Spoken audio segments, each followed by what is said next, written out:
Welcome to the open house class. I'm excited that you're here. And the purpose of this class is to really teach you how to maximize what you do in preparation for an open house, at an open house, after an open house, to help you maximize your results. There's a lot of realtors who think doing an open house means you just go sit in a house for 3 hours and you're done. And honestly, that's what a lot of realtors do, but they are not the realtors who are getting business. So I'm going to show you how to really turn your open house into an event that will bring you business. Hopefully you'll get to sell the house, but also to bring you other business. Okay, we still have a few people. I just have to keep an eye. You know what? I'm going to, Reese, are you on with me? I don't think she is. Okay. Is there someone that I could make my co-host? Because once I start sharing my screen, Parul, would you do that? Okay. Sorry, Sally. I think that would be the best thing because I won't be able to let people in. Okay, there's Parul. Make co-host. Okay. Yes, I do want to make Parul co-host. Okay, great. So this is all about how you're going to maximize the results from doing an open house. And in order to show you, I have a very simple PowerPoint prepared that we're going to go through. And by the end of this, you should feel pretty confident when you're going to do an open house about what to do. So let me just go to, first I'm going here, and I'm going here.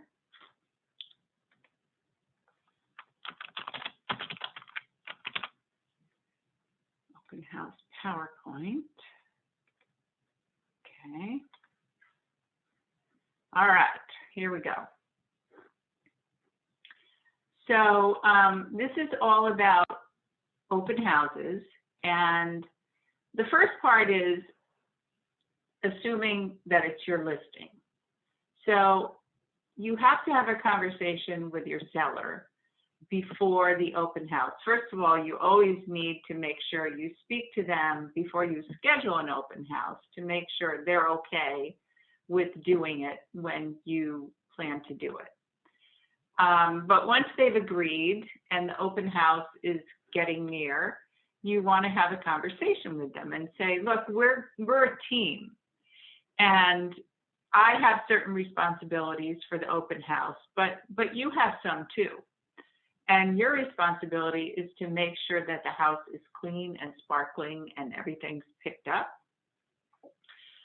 You need to let them know the hours of the open house, and either they or you should turn on all the lights. And by the way, don't worry about notes, because if you would like, put your email in the chat and I will email you this whole PowerPoint.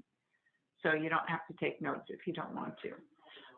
But all the lights in the house should be on, which may seem crazy if it's a sunny day, but many times when you're doing an open house, suddenly the clouds roll in, or if you're doing it in the winter, it might start to get dark. And when people are walking into an unfamiliar place, light makes them feel more comfortable. And as you can imagine, the whole idea with inviting the public into the house is that they're going to come in, feel comfortable, and start to be able to picture themselves living there. So we want to do everything we can to make them feel welcome and feel comfortable. Think about yourself. If you go somewhere and you walk into a room and it's dark, doesn't it give you kind of an unsettled feeling until you can find that light switch?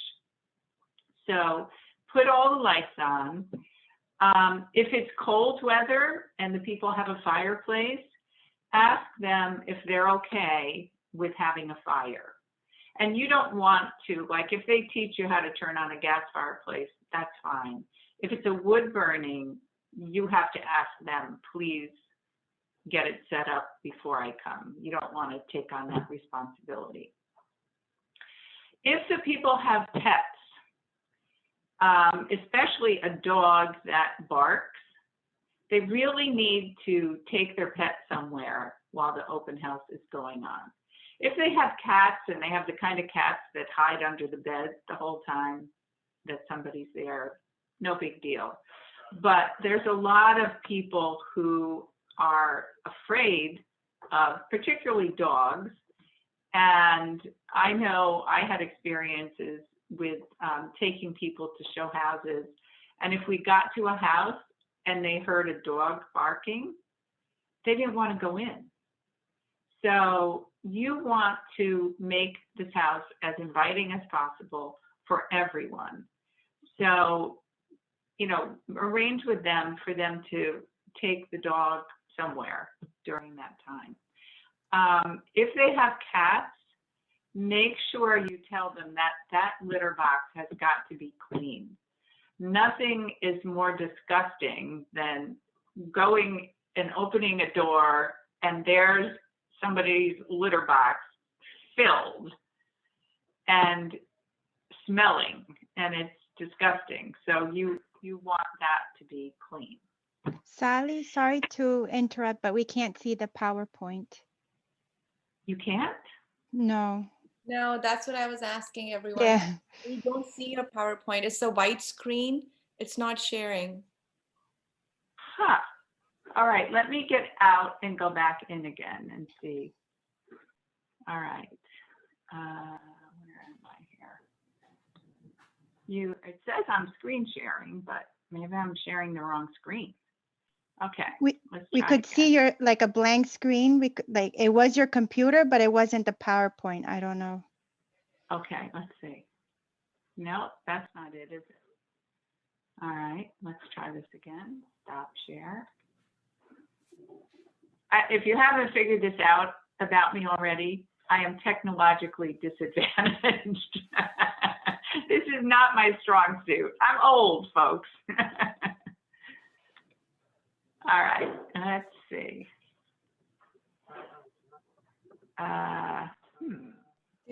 Maybe we'll try welcome to Windows? No. I think you just need to click on the PowerPoint when you see it on your email, and then it'll pop up because nothing is popping up yet. Okay. Can you see that? Yes. You can see it? Oh, good. Okay. All right. So can we make it bigger? I don't know. I'm not going to press my luck as long as you can see this. I'm coming. Oh, we're okay. Oh, you're good. Reach to the I ran up rescue. here. We got it, though. Okay. All right. So before the open house, you have a discussion with your sellers. And you tell them, we really haven't had a problem with people stealing things at open houses, but we don't want you to be the first person to experience that. So please, if you have expensive jewelry or cameras or cash or anything else that is of value, maybe some incredible statue or, you know, it could be anything. Tell them, please hide it somewhere. Please lock it up somewhere, put it away. Also, a sad commentary about our society today is that there are also people who go to open houses looking for drugs. They'll ask to use the bathroom and they'll go in and start looking through the medicine cabinet and the drawers to see if there's any drugs. So tell them, you know, if they have any prescription drugs, they need to be hidden somewhere too. So we don't have a problem with that. Can I ask a quick question? Just really quick regarding that. Is there like a thumb rule? Is there like a waiver liability? Like if something was to happen during a piece of property was stolen from them, is that, how There's this, nothing that we have people sign. Really, it's up to you to tell them, put anything away of value, okay, so that, you know, and if they don't do that and something gets taken, it's really on them. The other thing, it happened to me once, not in an open house, but I showed a house, and a couple of hours later, I got a call from the homeowner saying, "You stole my child's necklace," or it was some kind of jewelry. I don't even remember exactly what it was. And I was like, no, we didn't steal your child's necklace. And they're like, no, either you did or your client did. And I said, I could tell you, my clients were walking in front of me the whole time. I saw everything they did. They did not pick anything up in your house. Well, don't you know, a few hours later, the woman called me back and apologized because they realized that the necklace had fallen behind a piece of furniture and they found it. So, you know, that was a relief. But if something were stolen, I believe it would be covered under someone's homeowner's insurance. But it's part of the reason why you need to get everyone to sign in. And I realize some people put bogus names and phone numbers, but you have to make your best effort to get people to sign in. thank you. Okay. Ask the homeowners if you can play music, because again, we want people to come in, feel comfortable, feel welcomed. A little soft music, you know, you're not going to be blasting heavy metal or anything, just something middle of the road that is a little background noise without being distracted. You can put that on if they have any kind of a, you know, stereo system or something. Again, if it's your listing, if it's not your listing, you're not going to ask this next thing. But one of the things that often appeals to people is if they see a table that's beautifully set, because it makes them feel like, oh, you know, I could picture having my family here for Thanksgiving, or, you know, I would love to be able to throw a beautiful dinner party here. So consider, if it is your listing, asking them about doing that.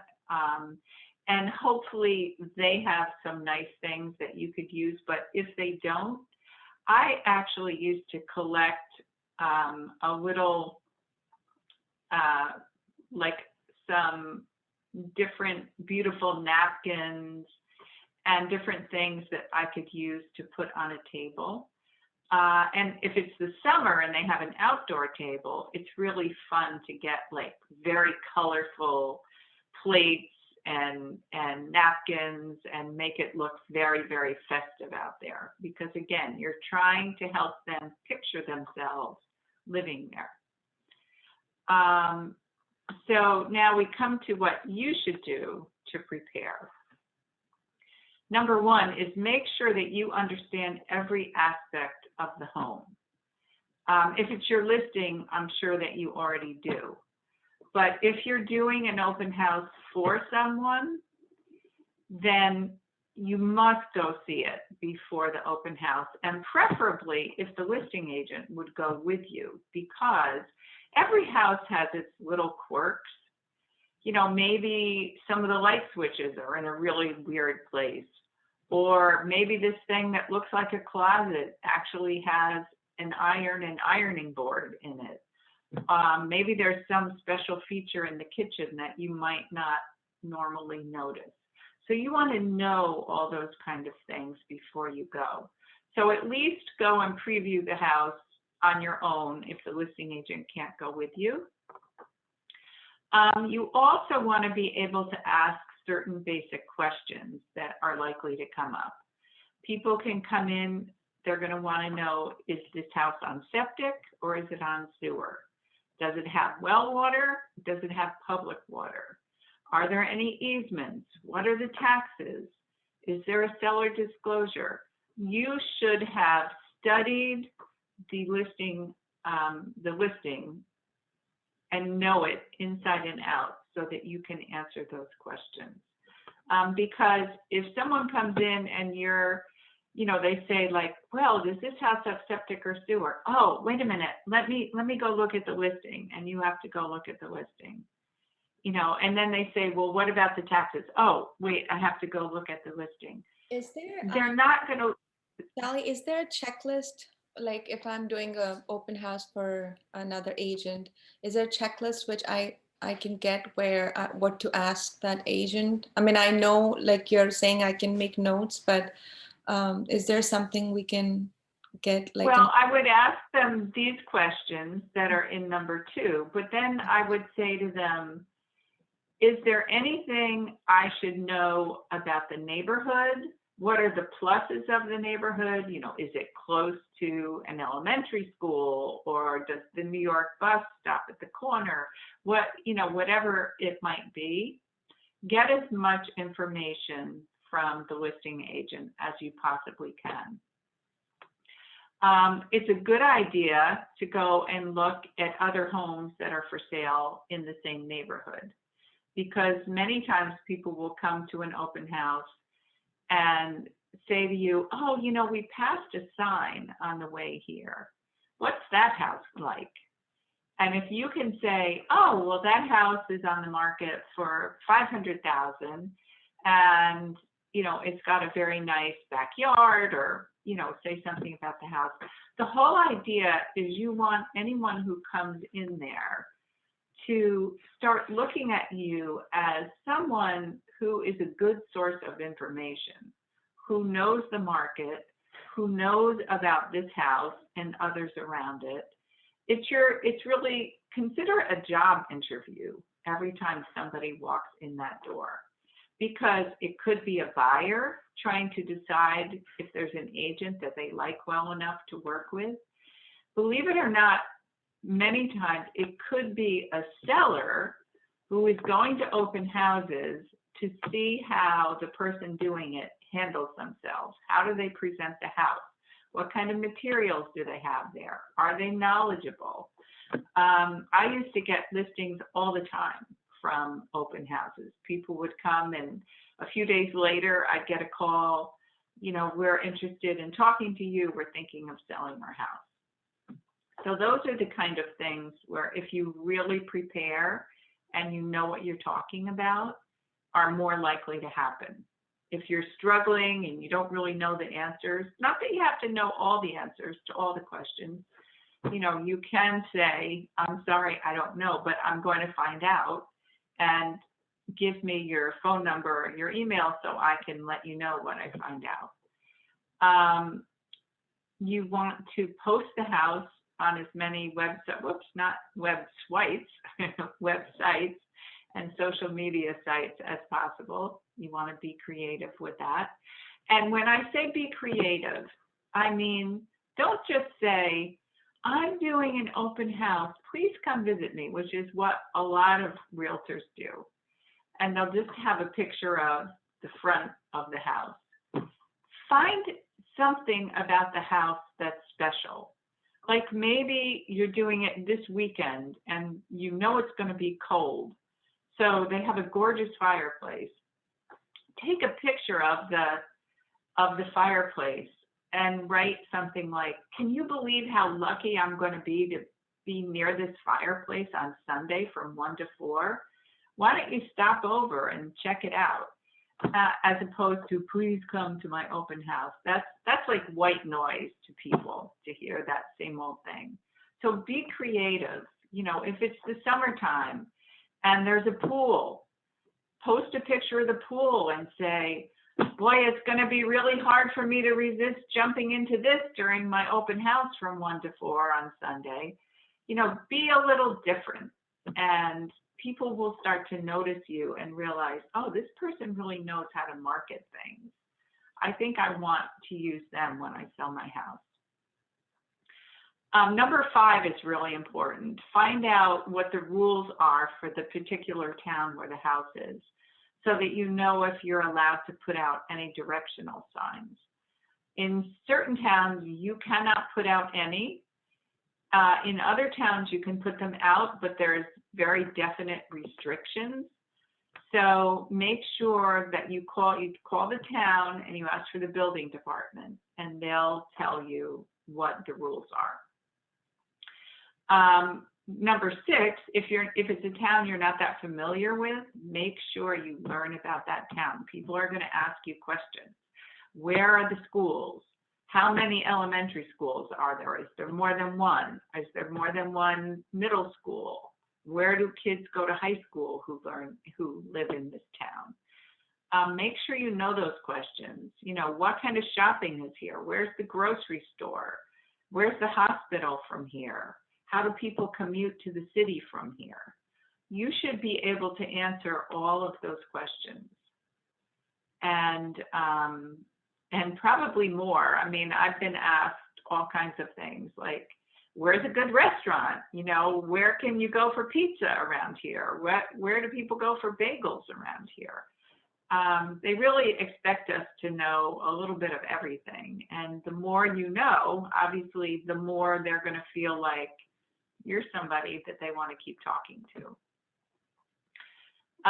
You should also be familiar with what has recently sold in the neighborhood. So do a little market analysis and find out. And you can look at things like, if there are some homes that have sold recently in the neighborhood, you want to look at, of course, what did they sell for? But you also want to look at, you know, did they sell in 5 days? Did they sell in, 6 months? If they're selling quickly, you want to tell people, hey, this neighborhood is hot. The last 3 homes that have gone under contract in only 5 days or 10 days. Again, just it's part of your preparation. If it's not your listing, the listing agent might have a nice flyer that you could use, but you're going to ask, could you put your information on it while you're at the open house? Obviously, you don't leave the stuff with your information on it afterwards, but while you're there, you have the right to have some kind of a flyer with your name on it. Make sure that you take some kind of a guest register with you, or have a guest register that can be done on a phone or an iPad or some kind of tablet. I recommend actually to do it on a tablet. I think you're more likely to get people's real names on a tablet. They can't scribble, so it's going to be more readable. And many of the online registration tools also have things where you can automatically send out an email to all the people who came to get feedback. So there's some good features. I think it's Sally, how do you set that up? You take your tablet, and what exactly do you do? Like, just like to use a form and they fill it in online? Like, not online. In other words, it would be you mean if you don't have a tablet, or if you do? No, if I do have a tablet. And okay, if you do have a tablet, there will be a format on the tablet that's very easy for them to understand. It'll just be name, and phone where number. do we get that? Just like make it ourselves in Word or whatever, and just No, there's actual like apps that you can get on your phone. Oh, Yeah. there's an app like that? Okay, I didn't know about that. Yeah. So what app?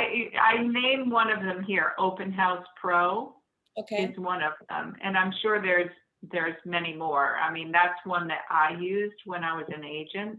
Okay. I'm sure that was like one of the first ones that came out, but I'm sure that there's many more since then.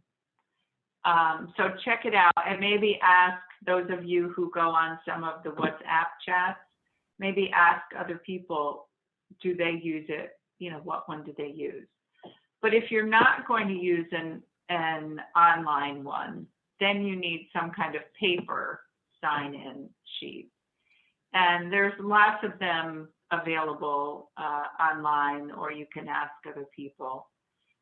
Or once I really messed up and I went to an open house and I didn't have any sheets prepared, just grab a piece of paper and make columns on it and put name, phone number, address.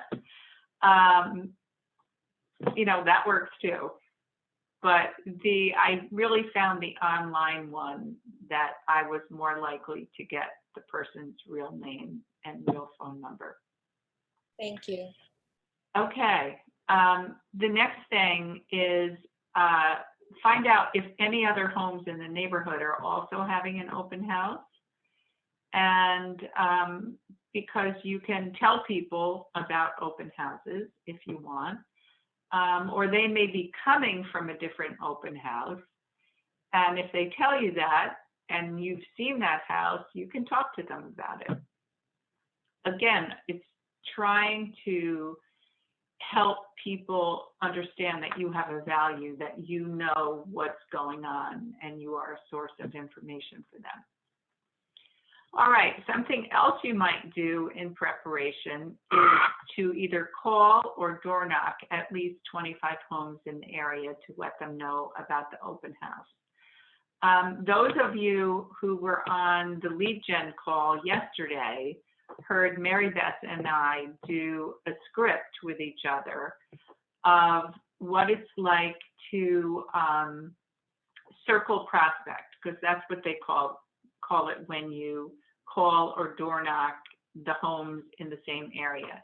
And the rule of thumb is if you're going to call around an open house, you're going to call at least 5 people on the one side of the house, at least 5 on the other, and 15 across the street, or any combination thereof.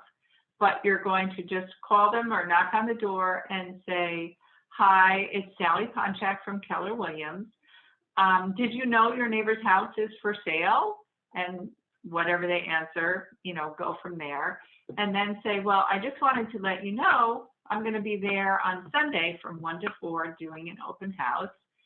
And certainly you're welcome to stop by. But I thought, if you want to have a hand in picking your new neighbors, maybe you have a friend, a relative, or somebody you work with who might be interested in moving to your neighborhood. And you could tell them about the open house, and they could come and see how they like it."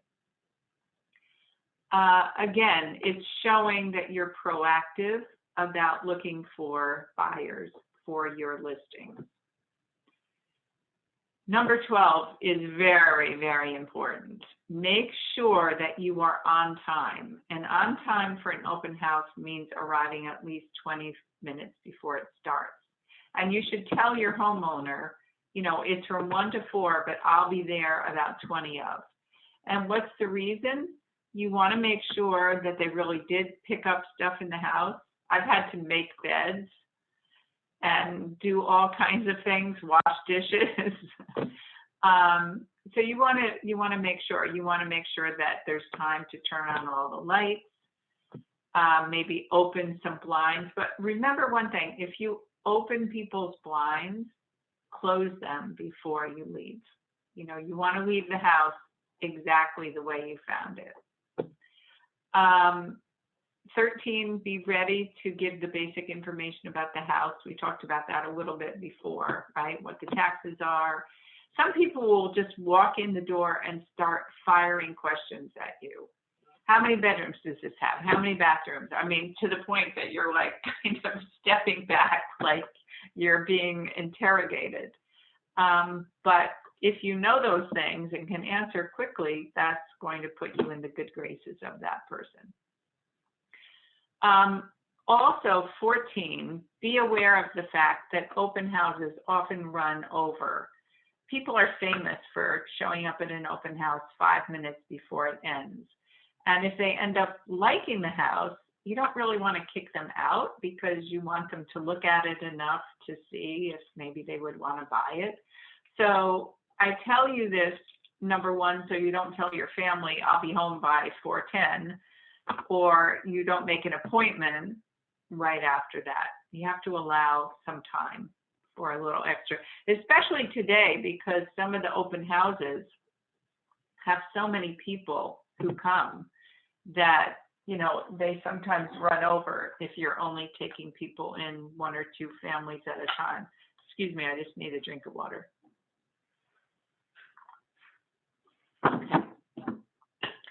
So what are your goals for doing an open house?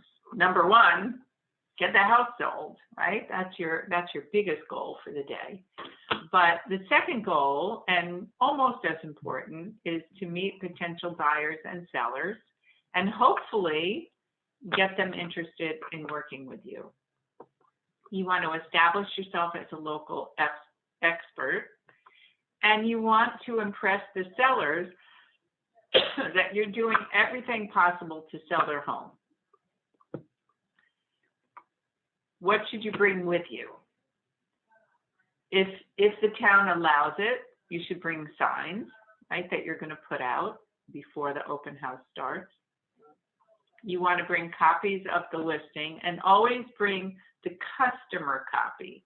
The customer copy is the one that does not have the listing agent's name on it and does not have the showing instructions on it. So it's important because you don't want to hand them a listing with the listing agent's name. If they have a question later, they're probably going to call the listing agent, not you. So do a customer copy and any kind of a flyer or brochure, and make sure that your name and number are on anything that you hand out. If you print a customer copy from the New Jersey MLS, your name will automatically be on it. But if it's a brochure, if you have to, even just staple your card onto it. But you want people to walk out of there with your information so they can get in touch with you. If you're doing a paper guest register, make sure you have that material with you, as well as a few pens, because as we all know, people always walk off with pens. They don't necessarily mean to, but it just happens. So have more than one, and something could always run out of ink too. Make sure you have your iPad or tablet if you're using an online sign-in. If there's mortgage information available, bring that. And I always think it's a great idea, even if you bring some general mortgage information. We have, as I think you know, some mortgage partners who work with us, and they always have information downstairs. When you walk through the reception area in Ridgewood, immediately on your right, by the first door, once you're past reception, is where the mortgage office is, and outside of it, there's a rack, and usually there's information in there about the mortgage people. So you want to be able to say, hey, if you haven't figured out how much mortgage you can afford, these are some good people, and bring more than one. Don't just give them one, and give them a few choices of people they could potentially call. You also want to always have copies of the consumer information statement with you. As you know, that's the form that you learned about in real estate school that you have to have all people you work with sign. And it explains what buyer agency is, what seller agency is, what dual agency is. And you are actually supposed to have people sign this before you have any serious real estate conversation with them. It doesn't mean that the second they walk in the door, you have to have it signed. But if you feel like the conversation is going in a direction that it's getting more serious, consider having them sign it. What I used to do, just to kind of cover myself, was anybody who walked in, I would hand them a copy of the listing, the flyer or brochure, and the CIS, so that I was automatically at least giving it to everyone. Continue along with what to bring with you. If you have, if you had calendars made with your name on it, or pens with your name on it, or you want to do market statistics for that neighborhood, make sure you bring that with you. Make sure your Supra app is updated so that you can open the lockbox. Bring a bottle of water or a snack, because you are not welcome to eat the homeowner's food and drink unless they specifically tell you. But even then, I just think it's better to have your own. If the house is vacant, bring some kind of a chair, because you're going to get really tired of standing up for 3 hours straight.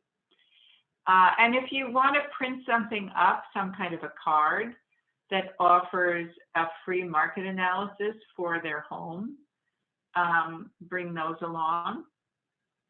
That's always a good idea, to let people know you can help them find out what their house is worth. Okay, finally, we're making it to the actual open house. And so when a car pulls up and the people ring the bell, you're going to greet them warmly and with a smile, but don't pounce on them. It's almost better to open the door and step back a little bit so they don't feel like you're, you know, trying to immediately, you know, get control of them.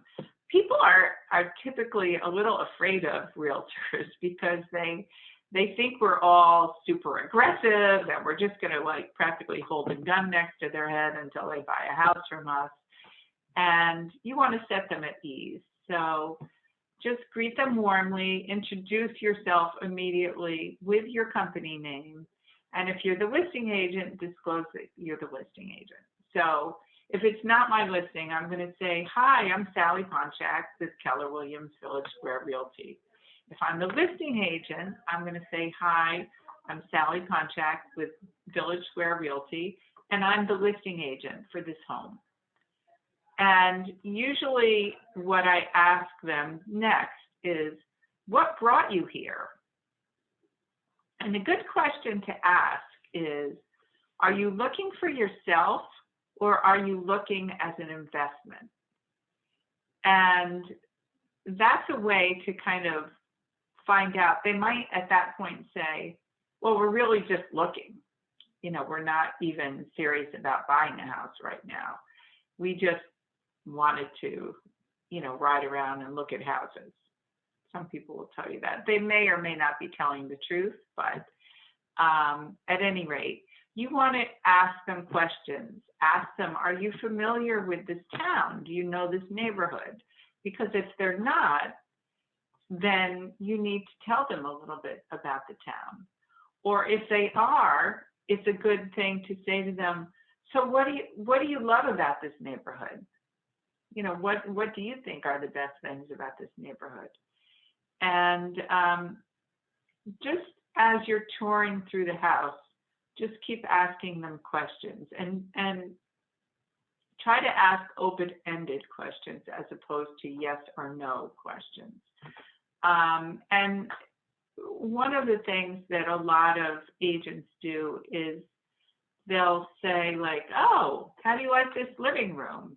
And the people are like, oh, it's nice. And they just let it go at that and keep going. What you can do is say like, you know, what about it appeals to you? You know, how do you feel about the size of it? Does this feel like the size living room you're hoping to get? If they comment on the yard, oh, what would you be doing in the yard? You know, do you want to put in a pool? Do you have kids? Find out as much as you can, because if in the end they don't really like this house, you can hopefully help them find one that they do like. And the way that you can do that is by asking a lot of questions. And if you've done your homework and checked out the other houses in the neighborhood, you might even be able to say, okay, you know, if they said they don't like the house you're in, okay, I understand. Based on the comments that you made, there's another house about 2 streets over that I think you might like more. Would you be interested in going to see that? So, you know, that's the beauty of knowing the market and knowing the neighborhood. Sally, Uh, if they're working with another agent, so then we cannot, like, we can just give the information about the other house but not take them, right? yeah, I mean, you always want to find out if they're working with another agent, Right. for sure. And because what you don't want to do is find out when you call them one day to follow up and they say, oh yeah, we bought a house. And you'll be like, you bought a house? They'll be like, yeah, we've been working with this agent. She wasn't available the day we saw you. So that's why we let you take So us that's to the the. first question I should ask, that are you working with another agent as a buyer? Well, I don't think it should be your first question that you ask them when they come in, but at some point when they're signing in, a lot of the sign-in sheets have a place where it asks, are you working with another agent? Right. And it asks for the agent's name, because if there is another agent involved, you want to call the agent and have them follow up and let you know what the feedback is.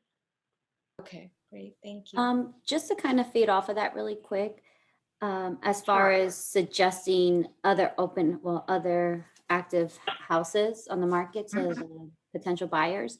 I actually had an experience. It was a while back. I went to an open house, and the realtor there, she actually had listings of other open houses, of other houses active for sale with her at that open house.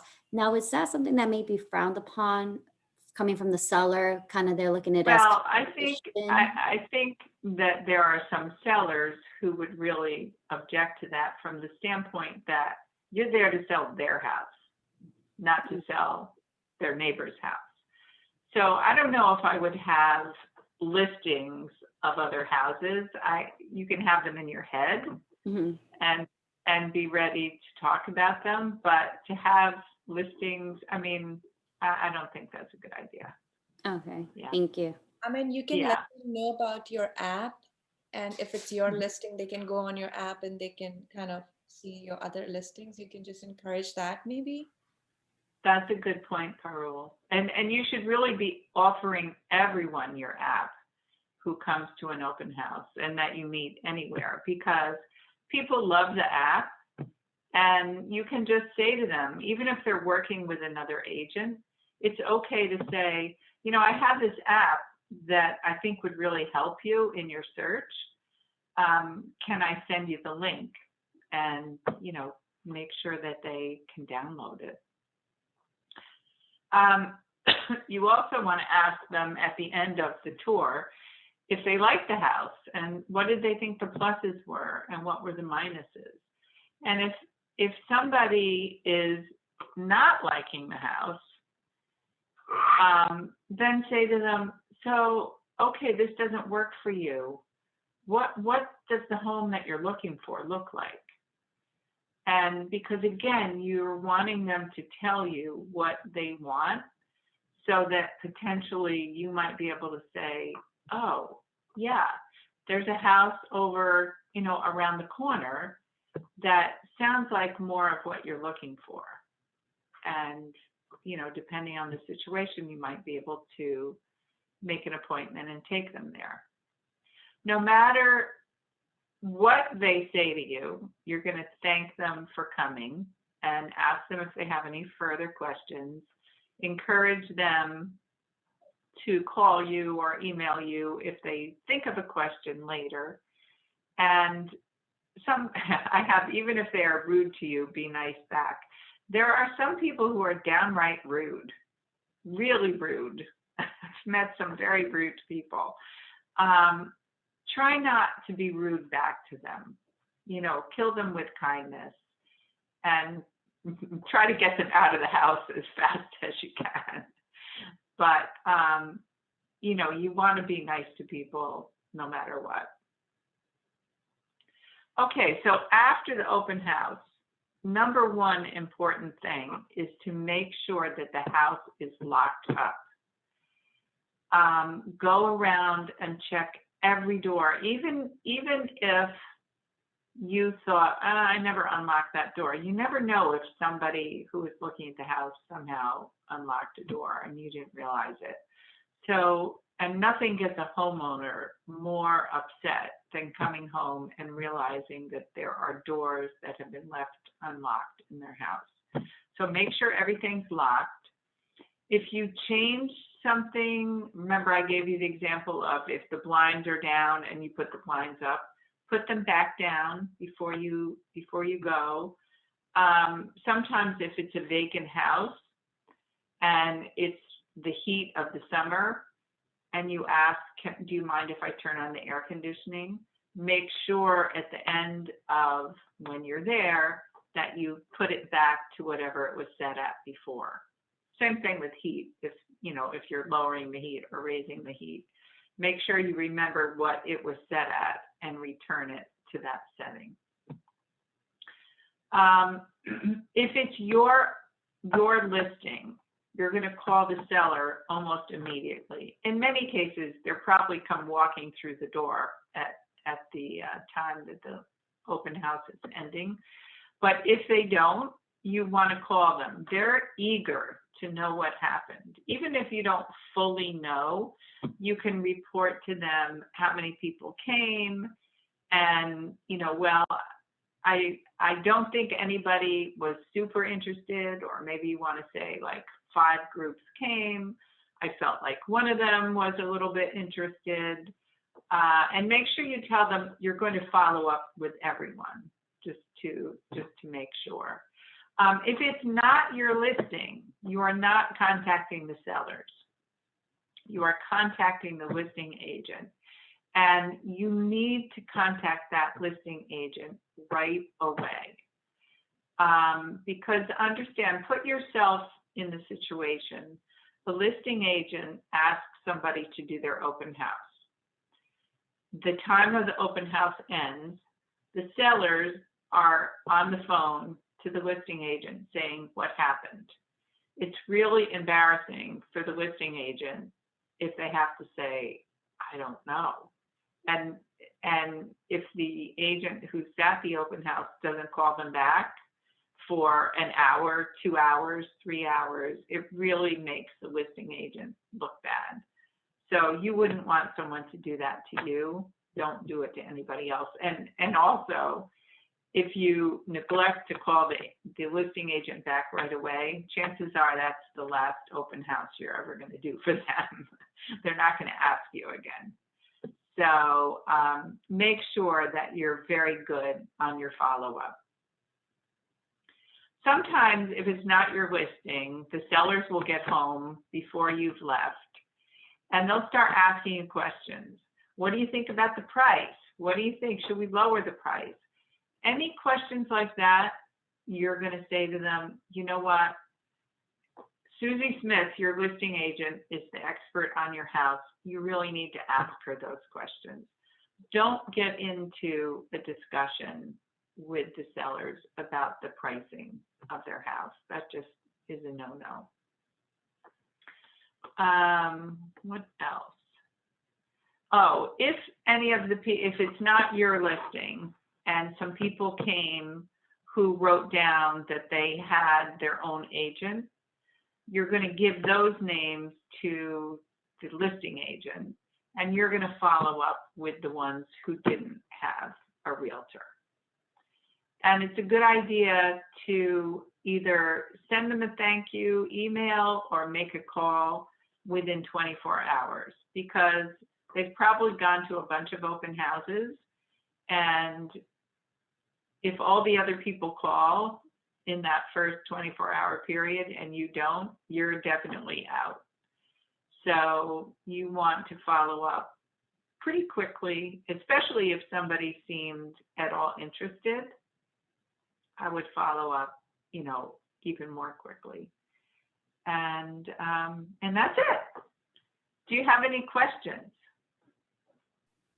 I have a quick question.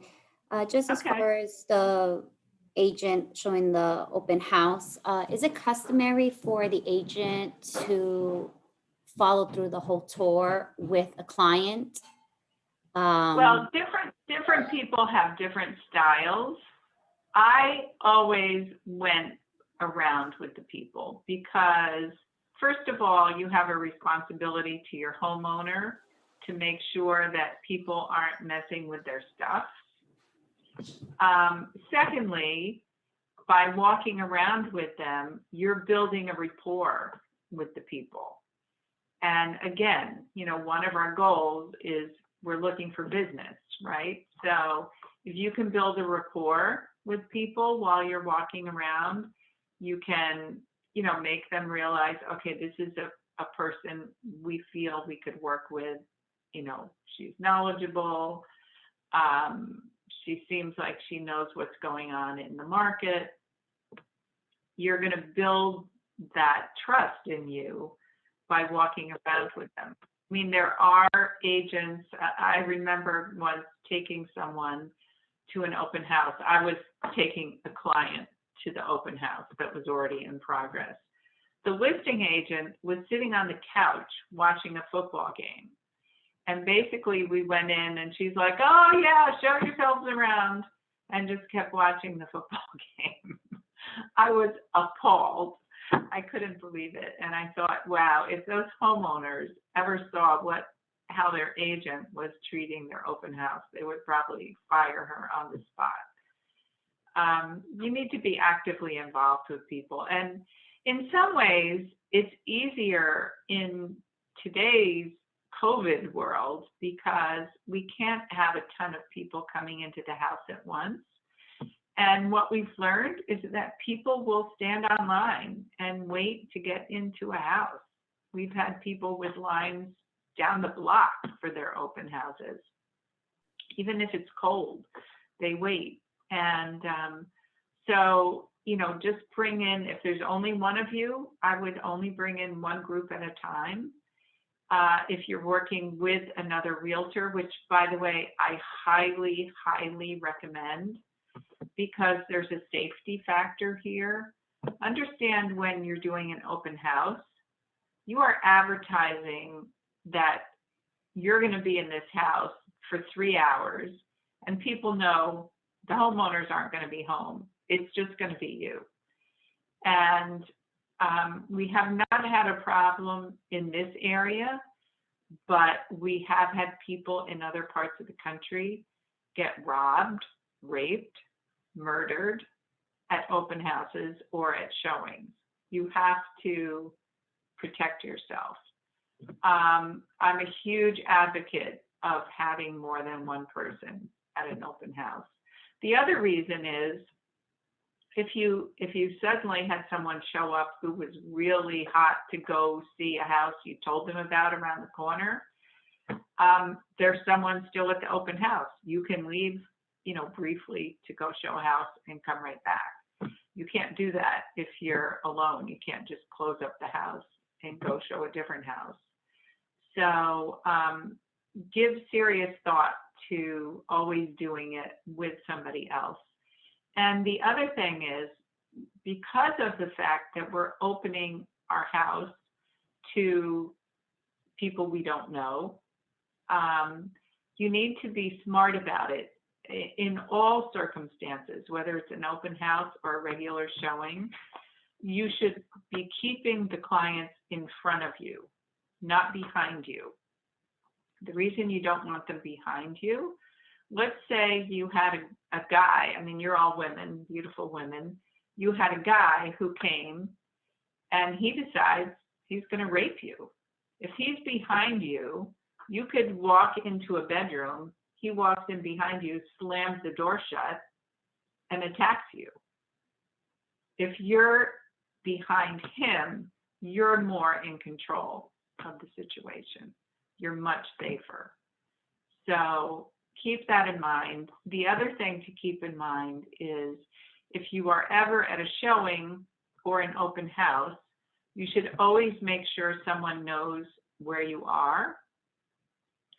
And if you feel uncomfortable with someone who's in the house, or arrange in advance for someone that you could call and say to them kind of a code word, hey, I'm over at 123 Main Street and I really need the red folder. Can you bring it over?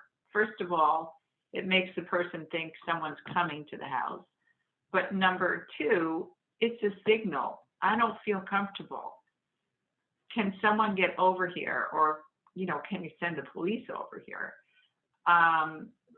And, you know, I don't want you to feel scared like, oh my gosh, scary things happen all the time at open houses.